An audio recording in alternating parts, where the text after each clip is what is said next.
un âge pour se remettre à l'anglais? Est-ce qu'on peut reconstituer son anglais, l'améliorer, le reprendre, voire l'apprendre de zéro après 40 ans? Eh bien, en fait, beaucoup de gens pensent qu'il y a un âge à partir duquel on ne peut plus apprendre, que peut-être 40 ans c'est trop tard, ou 50 ans c'est trop tard, ou 60 ans c'est encore plus tard. Mais en réalité, et je vous le dis du haut de mon expérience de presque 20 ans de prof d'anglais, qu'on peut apprendre l'anglais et n'importe quelle autre langue à n'importe quel âge. Alors, dans cette vidéo, je voudrais expliquer comment est-ce qu'on peut apprendre l'anglais, soit de zéro, soit en remise à niveau, après 40 ans. Pourquoi 40 ans? Parce que c'est souvent un âge à partir duquel on se dit que c'est trop tard. Pendant la trentaine, on avait plus d'énergie mais moins de temps. Et à partir de 40 ans, on se dit qu'on a un petit peu moins d'énergie et on a encore moins le temps. Donc, dans cette vidéo, qu'est-ce qu'on peut faire pour reprendre l'anglais après 40 ans? Donc, voici des recommandations. La première chose, et pour moi c'est crucial, c'est de tout de suite apprendre ou réapprendre la prononciation. Parce que s'il y a une chose en anglais qui empêche de parler, qui frustre, qui complexe, eh bien c'est l'accent et la prononciation. Quand les enfants apprennent à parler, ils apprennent en premier la prononciation. C'est une évidence, avant d'avoir du vocabulaire, avant de connaître les conjugaisons et la grammaire, on apprend d'abord la prononciation. C'est pareil à l'âge adulte. Vraiment, si vous reprenez l'anglais aujourd'hui, concentrez-vous en priorité sur la prononciation. Pourquoi?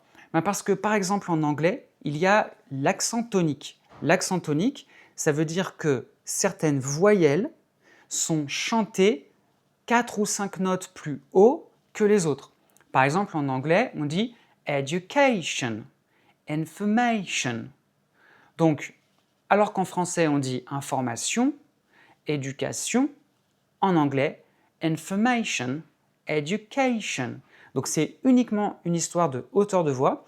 Et ça, quand on est adulte, si on ne le sait pas, si votre prof ne vous le dit pas, vous avez peu de chances de l'entendre par vous-même et c'est normal parce que là, pour le coup, on n'est plus des enfants et on a du mal à bien entendre ces choses-là, surtout qu'on est très influencé par la langue écrite, l'orthographe, qui malheureusement en anglais est aussi un problème puisqu'en anglais, l'orthographe correspond peu et rarement exactement à la prononciation.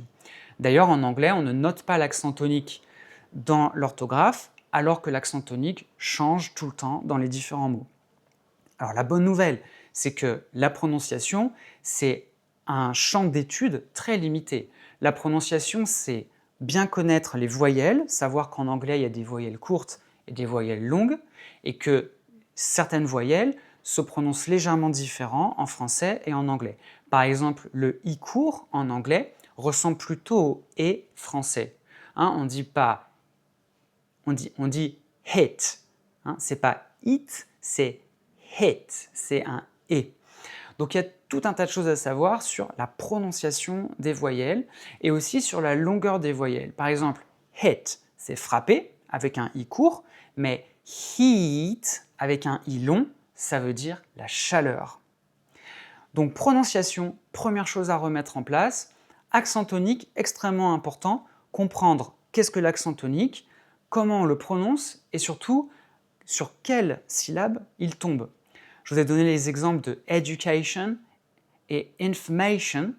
Eh bien ces mots, en fait il y a une règle, ce sont des mots qui se finissent en ION. Et tous les mots qui se finissent en ION ont un accent qui porte sur la syllabe qui précède.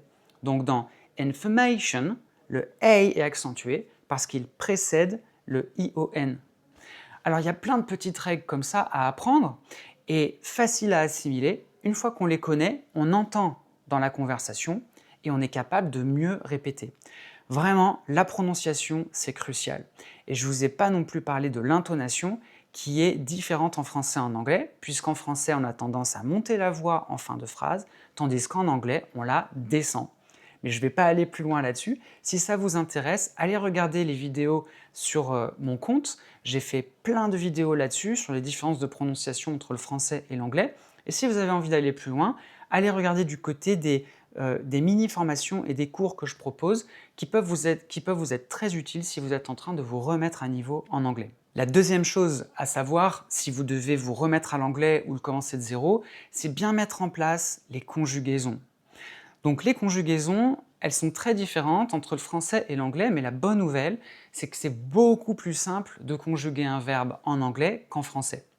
En effet, en français, on a 4 modes, 6 ou 7 temps dans chaque mode, ou moins ou plus, et 3 groupes de verbes, des dizaines et des dizaines de terminaisons à apprendre par cœur. Fort heureusement, en anglais, c'est beaucoup plus simple. En anglais, la conjugaison se résume à il y a 2 temps, le présent et le prétérit. Et le présent, il n'y a qu'une seule conjugaison, c'est de mettre un S à la troisième personne du singulier. C'est tout. Donc par exemple, vous allez dire I eat, you eat, he or she eats, you eat, we eat, they eat. Et c'est tout. Le présent simple sert à dire un état, une règle générale ou une qualité dans son ensemble. Si vous voulez dire autre chose, par exemple que l'action est en cours de déroulement, eh bien vous n'allez pas utiliser un autre temps, vous allez utiliser ce qu'on appelle un aspect, et cet aspect, par exemple ici, ce serait be, auxiliaire be, plus ing à la fin du verbe. Si vous êtes en train de manger, disons des pâtes, vous allez dire I am eating noodles. I'm eating noodles. Je suis en train de manger des nouilles. En anglais, seulement 2 temps, présent, prétérit, et seulement 2 aspects, be plus ing et have plus participe passé. Have plus participe passé, ça veut dire que l'action a déjà commencé. Donc par exemple, si vous dites I have lived in Paris for 10 years, ça veut dire, et attention c'est un piège, je vis à Paris depuis 10 ans. Pourquoi? Parce que en anglais, on utilise l'auxiliaire avoir au présent pour dire qu'on parle du présent. Et on utilise le participe passé pour dire que l'action a un pied ou elle a commencé avant. Have lived, pour un anglophone, c'est je vis, depuis, ça a commencé avant, lived, et have, parce que c'est toujours le cas maintenant. Have plus participe passé, ça veut donc dire le bilan ou une action qui a déjà commencé et qui est toujours d'actualité. Le have, vous pouvez le conjuguer au présent, au passé ou au futur. Et simplement, quand vous rajoutez le participe passé derrière, ça veut dire que l'action est commencée et continue dans le temps auquel est conjugué have. Et puis enfin, en ce qui concerne la conjugaison, bien comprendre aussi qu'on utilise en anglais énormément d'auxiliaires modaux, qu'on appelle aussi les modaux. C'est les verbes comme can, may, will, would, shall, should et must, qui sont des verbes qu'on rajoute devant un autre verbe pour donner une probabilité. Par exemple, I may drive home, j'ai rajouté may devant drive, et ce may, il veut dire probabilité 50-50. I may drive home tonight, ça veut dire peut-être, il se peut que je rentre en voiture à la maison ce soir. Je ne rentre pas dans plus de détails dans cette vidéo. Si cette question vous intéresse, téléchargez mon PDF, notamment sur les verbes irréguliers, qui est aussi un autre problème de conjugaison et dans lequel je vais vous donner tout un tas d'astuces pour mieux conjuguer. Vous pourrez aussi voir la petite formation très accessible que je propose pour se remettre à niveau en moins d'1 heure sur les conjugaisons anglaises. Et puis la troisième chose qu'il faut remettre en place quand on se remet à l'anglais, c'est le vocabulaire. Comment apprendre le vocabulaire? Comment le retenir?